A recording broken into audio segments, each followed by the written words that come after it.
बोलिए नारायण भगवान की जय। बोलिए मेरे बांके बिहारी लाल की जय। आप सभी को उत्पन्ना एकादशी की हार्दिक शुभकामनाएं।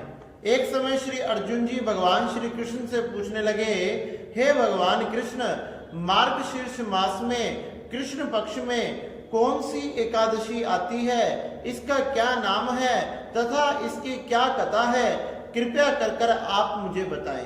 तो भगवान श्री कृष्ण कहने लगे कि हे अर्जुन, मार्गशीर्ष मास में कृष्ण पक्ष में जो एकादशी आती है यह बड़ी ही श्रेष्ठ है।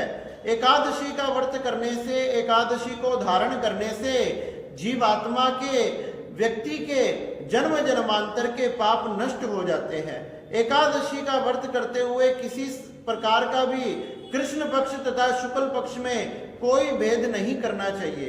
दोनों एकादशी एक समान है। सभी वैष्णवों को चाहिए कि एकादशी का व्रत जरूर धारण करें। एकादशी के दिन किसी भी प्रकार से अन्न को ग्रहण नहीं किया जाता। इसमें सर्वथा अन्न का त्याग करना चाहिए।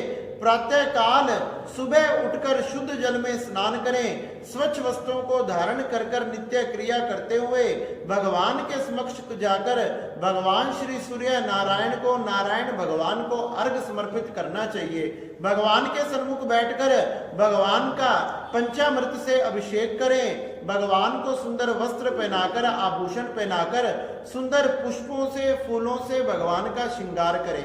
भगवान के सन्मुख बैठकर भगवान के व्रत का संकल्प को धारण करें कि आज मैं मार्गशीर्ष मास के कृष्ण पक्ष की एकादशी के व्रत को धारण करने जा रहा हूं। हे परमपिता परमात्मा, आप मुझे इतनी सामर्थ्य तथा शक्ति देना कि आपकी कृपा से मैं इस व्रत को पूर्ण कर पाऊं। इस प्रकार से भगवान के सन्मुख बैठकर भगवान के व्रत का संकल्प करना चाहिए। भगवान की अनेक प्रकार से पूजन तथा फल आदि को समर्पित करना चाहिए। सुंदर नवेद आदि से भगवान का भोग लगाना चाहिए। इसलिए एकादशी का व्रत करने वाले व्यक्ति को कभी भी नरक की यात्रा करनी नहीं पड़ती। कहने लगे भगवान कृष्ण की, हे अर्जुन, जो केवल एकादशी के व्रत को धारण करता है उसको 1000 गोदान के फल का प्राप्ति होती है। इसलिए जो फल 1000 गौदान करने से भी नहीं प्राप्त होता, जो फल 1000 अश्वमेघ यज्ञ के फल से भी प्राप्त नहीं होता, जो फल 100 राजसूय यज्ञ के फल से भी प्राप्त नहीं होता, वही फल एकादशी के व्रत धारण करने से प्राप्त होता है। इसलिए मनुष्यों ने एकादशी को जरूर धारण करना चाहिए।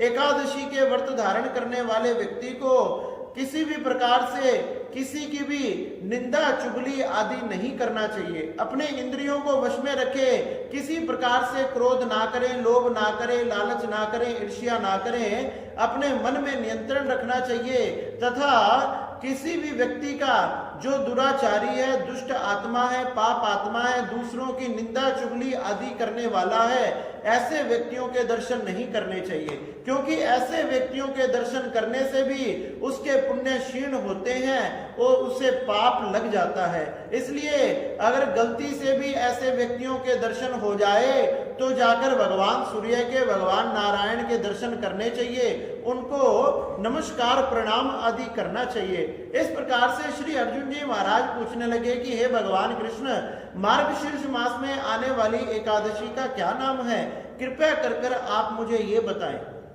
तो भगवान श्री कृष्ण अर्जुन से कहने लगे कि एक समय की बात है, सतयुग में जब भगवान की आज्ञा से श्री ब्रह्मा जी सृष्टि कर रहे थे, तो ब्रह्मा जी जब सृष्टि कर रहे थे तो ब्रह्मा जी के तेज से, अंश से एक नाड़ी जंग नाम का एक दैत्य प्रकट हुआ। जब एक दैत्य प्रकट हुआ तो उन्हीं के पुत्र का नाम था मुर। वो मुर नाम का जो उनका पुत्र था वो अत्यंत बलवान था, अत्यंत शक्तिशाली था तथा उसने क्या किया, अपनी राजधानी चंद्रावती को बनाया। सभी देवताओं पर आक्रमण किया। सभी देवताओं पर आक्रमण कर सभी देवताओं के अधिकार को अपने अपने अधिकार में स्थापित कर लिया। उनके अधिकारों को छीन लिया। भगवान सूर्य के, भगवान चंद्रमा के, जल देवता, वरुण देवता, पवन देवता, इन सब के अधिकारों को छीनकर अपना राज उनके ऊपर स्थापित कर लिया।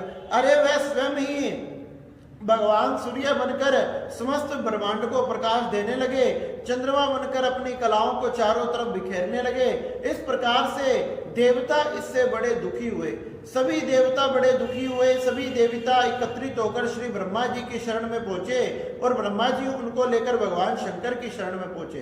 शंकर भगवान की सबने स्तुति की कि हे भगवान शंकर, ये सभी दैत्यों ने देवताओं के अधिकारों को छीन लिया और अपने हिसाब से, अपनी मनमर्जी से ये संसार की व्यवस्था को चला रहे हैं। ये बिल्कुल ठीक नहीं है, आप कृपया कर इन दुष्टों का दमन करो। जब भगवान शंकर कहने लगे, हे देवताओं, आप सबने भगवान नारायण की शरण में जाना चाहिए, क्योंकि भगवान नारायण ही इस दुष्ट का संहार करेंगे। भगवान शंकर की बात सुनकर सभी देवी देवता वैकुंठ में भगवान नारायण के समीप पहुंचे, जो शेष शैया पर निद्रा अवस्था में थे। भगवान की स्तुति करने लगे, भगवान की प्रार्थना करने लगे कि हे कमल नयन, हे मधुसूदन, हे गोपाल कृष्ण गोविंद, आप हमारी रक्षा करें, आप ही समस्त संसार को चलाने वाले हैं। इस प्रकार से जब भगवान नारायण की स्तुति करने लगे तो भगवान नारायण प्रसन्न मुद्रा में जागृत अवस्था में आ गए। भगवान नारायण ने कहा कि हे देवताओं, आप सब क्या हुआ, किस कारण से यहाँ पधारे हैं? तो सभी देवी देवताओं ने बताया कि मुर नाम के दैत्य ने इंद्रावती पर, सभी लोकों पर अपना अधिकार स्थापित कर लिया है। हे भगवान नारायण, आप हमारी रक्षा कीजिए। तो भगवान नारायण कहने लगे कि हे दैत्यों, आप किसी भी तरह से चिंता मत करो, अपनी चिंता को त्याग दो, मैं उस दुष्ट का जरूर संहार करूंगा। उसी समय भगवान नारायण चार हाथों को धारण कर कर अपने हाथ में अस्त्रों तथा शस्त्रों को लेकर सभी देवताओं को लेकर उस मुर नाम के दैत्य के साथ युद्ध करने के लिए पधारे। जैसे युद्ध करने के लिए पधारे, भगवान ने अपने तीक्ष्ण बाणों से मुर दैत्य के सारे सैनिकों का, दुष्टों का संहार कर दिया। जब मुर दैत्य ने देखा कि मेरे सारे सैनिक मारे गए, अब तो वह खुद युद्ध में पधारे और भगवान नारायण से युद्ध करने लगे। अस्त्र पर अस्त्र तथा शस्त्र पर शस्त्र चलाने लगे। इस प्रकार अस्त्रों तथा शस्त्रों का युद्ध जब पूरा हो गया तो वो बाहु युद्ध करने लगे, अपने हाथों से लड़ने लगे। अपने हाथों से लड़ते लड़ते लड़ते लड़ते उन्हें कई दिन नहीं, कई मास नहीं, कई पक्ष नहीं, कई हजारों वर्ष व्यतीत हो गए। जब कई हजारों वर्ष व्यतीत हो गए, जय तथा विजय पराजय किसी की तय नहीं हो पाई, तो भगवान नारायण युद्ध करते करते थक गए। जब भगवान नारायण युद्ध करते करते थक गए तो वह बद्रिक आश्रम की तरफ बढ़े और बद्रिक आश्रम में सुंदर गुफाओं में जाकर वह शयन करने लगे। सुंदर गुफाओं में जाकर शयन करने लगे। मुर नाम के दैत्य भगवान नारायण का पीछा करते करते उस गुफा तक पधार गया। उस गुफा में जैसे ही प्रवेश किया, भगवान नारायण को सोते हुए देखा तो मुर दैत्य ने सोचा यही सही समय है भगवान नारायण का, इसी समय मैंने इनका संहार कर देना चाहिए और भगवान नारायण ही नहीं रहेंगे तो सभी देवी देवता क्या करेंगे। इसी बात को मन में धारण कर कर उस दुष्ट ने जैसे ही भगवान नारायण पर प्रहार करना चाहा, उसी समय एक तेज प्रकट हो गया, एक चमकती हुई बिजली प्रकट हो गई और भगवान नारायण में से निकलकर एक सुंदर कन्या प्रकट हो गई। देखते ही देखते उसने उस दुष्ट को ललकार लिया और ललकारते ही वह दुष्ट भी उस कन्या के साथ युद्ध करने लगा। युद्ध करते करते करते करते दोनों का युद्ध हुआ तथा शक्तियों के प्रहार के बाद उस कन्या ने एक तेज शक्ति को मारा, जिस शक्ति से उस दुष्ट का गला धड़ से कट गया। गला तथा धड़ आपस में एक दूसरे से कटकर जमीन पर गिर पड़े और सभी देवी देवता ये सब देखकर हैरान रह गए। जब सभी देवी देवता हैरान रह गए, भगवान नारायण की उस कन्या की जय जयकार करने लगे तो भगवान नारायण भी अपनी निद्रा से उठ गए। भगवान नारायण अपनी जागृत अवस्था में आए। जागृत अवस्था में आकर देखने लगे कि इस दुष्ट को किसने मारा। तो वो कन्या कहने लगी, हे भगवान नारायण, आपकी कृपा से, आपके आशीर्वाद से मैंने ही इसे मारा है। भगवान नारायण कहने लगे कि तुम कौन हो।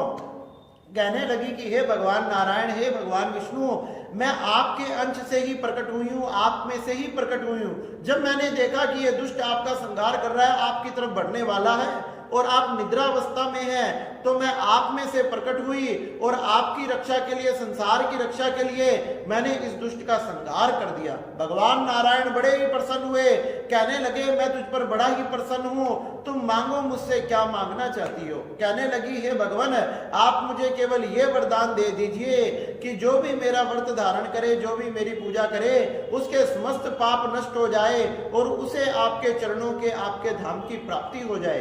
भगवान नारायण कहने लगे ऐसा ही होगा, आज तुम प्रकट हुई हो इसलिए तुम्हारा नाम एकादशी होगा और उत्पन्न होने के कारण, प्रकट होने के कारण तुम्हारा नाम उत्पन्ना एकादशी होगा। इसलिए मार्गशीर्ष मास में कृष्ण पक्ष में उत्पन्ना एकादशी का जो व्रत करेगा वह सभी पापों उसके नष्ट हो जाएंगे, जन्म जन्मांतर के पाप नष्ट हो जाएंगे, उसे भी वैकुंठ लोक की प्राप्ति होगी, उसके पितरों को भी वैकुंठ लोक की प्राप्ति होगी, यम यातनाओं को उसने सहन नहीं करना पड़ेगा, बड़े से बड़े पापों को नष्ट करता हुआ वो मेरे धाम को प्राप्त होगा।